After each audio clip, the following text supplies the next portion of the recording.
Welcome my mini blog. তো আজ আমি চলে গেছিলাম হাতিবাগান আমার বাবা মার সাথে, আর সাথে ছিল আমার মেয়ে। অনেক বছর পরে এরকম বাবা মায়ের সাথে গেছি। আমার লাগবে না, রেখে দাও। তো হাতিবাগানে নেবে ফার্স্ট চলে গেছিলাম খাদিমসে। তো মা বাবার জুতো কেনার জন্য, আর এসেই তো আমার মেয়ে জুতো ধরে টানাটানি শুরু করে দিয়েছে। তো কি বলবো, হাতিবাগান কিন্তু ভালোই ভিড়ভাট্টা ছিল। তো আমরা কিন্তু ভিড় ঠেলে চলে এসেছি খাদিমসে। এখানে বাবার জুতো কিছুতেই বাবার চোখে লাগছে না। বাবা খালি বলছে আমার তো এই জুতো না, এই জুতো না। বাবার আমি বললাম তাহলে চলো অন্য দোকানে যাই। আর আমি একটু নিজেকে দেখে নিচ্ছি যে ঠিকঠাক আছে কি, যা গরম। তো এর ফাঁকে মেয়েকে একটু দুধ দিয়ে দিলাম, ও দুধ খাচ্ছে।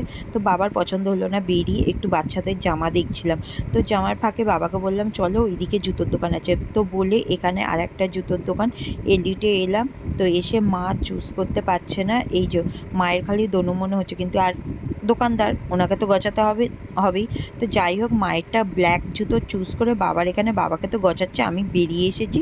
তো আমি বেরিয়ে এসে এদিকে মেয়ের জামা কিনতে চলে এসেছি, আর ওদিকে বাবাকে গুছিয়ে ঠিক একটা জুতো দিয়েই দিয়েছে। তো আমি বাবাকে বলেছিলাম বেরিয়ে ফোন করবে, আমি ততক্ষণ মেয়ের জামাটা কিনে নিই। তো মেয়ের জামা কেনা হয়ে গেছে, বাবা ফোন করলে চলে এসেছি। আসতেই কিন্তু আমরা ম্যাঙ্গো জুস খেয়ে নিচ্ছি। এই যে আমার বাবা মা একটা নিয়ে খাচ্ছে, আমাকে বললে একটা দিলেই হবে। আর এদিকে আমি খাচ্ছি, মেয়েটা তো বায়না করছে, মুখে ধরিয়েই টেনে নিয়েছি, এই জ্বর থেকে উঠেছে, আবার কিনে দেবো। তো যাই হোক, কেনাকাটি হয়ে গেছে। এই দিকে চলে এসেছি আমার একটা ব্যাগ নিতে, এই যে এই ব্যাগটা নিয়ে নিলাম। তো রাস্তা দেখো, মোটামুটি কি বলবো, মানে ভিড় তো আছেই, এবার যেহেতু রাত হচ্ছে হালকা হালকা ফাঁকা হচ্ছে। তো এই যে রাস্তাঘাট ভালোই জমজমাট আছে, যেমন ভেতর দিকে তেমনি বাইরের দিকে। আর এদিকে আমার বাবা কিন্তু চলে যাচ্ছে আমার মেয়ের জন্য কটন ক্যান্ডি আনতে। আমার মেয়ে পাগল করে দিচ্ছে, কটন ক্যান্ডি খাবো, কটন ক্যান্ডি, মানে বায়নার শেষ নেই। ওই জন্য আমার বাবা ছাড়তো, আমি যাচ্ছি বলে। তারপর আমি এদিকে মাকে বললাম চলো চানা খেয়ে নিই, চানা তো আমার ফেভারিট। তো যাই হোক, বাবা এদিকে কটন ক্যান্ডি কিনে এনেছে, আর আমি আর মা মিলে একটা চানা নিয়ে দুজনে খাচ্ছি।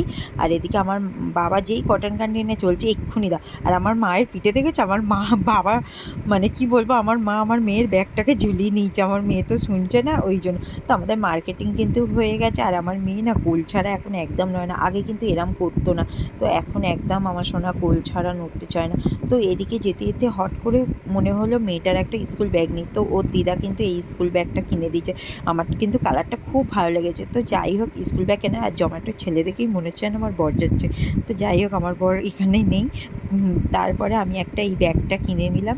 তারপরেও আমার মা আরও একটা জুতো কিনবে বলে এদিকে মোমো কিনতে ঢুকছে, আর মা আর একটা জুতো কিনে নিল। তারপরে আমরা এই যে মোমোর দিকে চলে যাচ্ছি, মোমো নেবো, যেহেতু ভাই বলেছে আমার জন্য মোমো আনতে। তো এই যে মোমোর দোকানে আমরা মোমো, চাউমিন সব অর্ডার করে দিয়েছি। আর এদিকে বাবা একটু গলা ভিজিয়ে নিচ্ছে মাউন্টেন ডিউ দিয়ে। তো আমিও একটু ভেজাবো, আর মাকে বললাম তুমি একটু খাও বলে খেয়েটে। আর মেয়ে তো কটন ক্যান্ডি খাচ্ছে। তারপরে ওই 202, হ্যাঁ, ফাঁকা বাস দেখে এই যে আমার মেয়ে উঠছে। তো বাসে আমরা উঠে পড়েছি, এখন যাবো আমরা বাড়ি। আর বাড়ি যাওয়ার পথে রাস্তায় পারলে একটা থামস আপ কিনে নেবো, মা বললো। তো এই যে বাস কিন্তু ছেড়ে দিয়েছে, এবার আমরা চলে যাচ্ছি বাড়ি। তো অনেক তো মার্কেটিং হয়েছে, রাতও হয়ে গেছে। তো টাটা। ভিডিওটা কেমন লাগলো অবশ্যই কমেন্ট করো।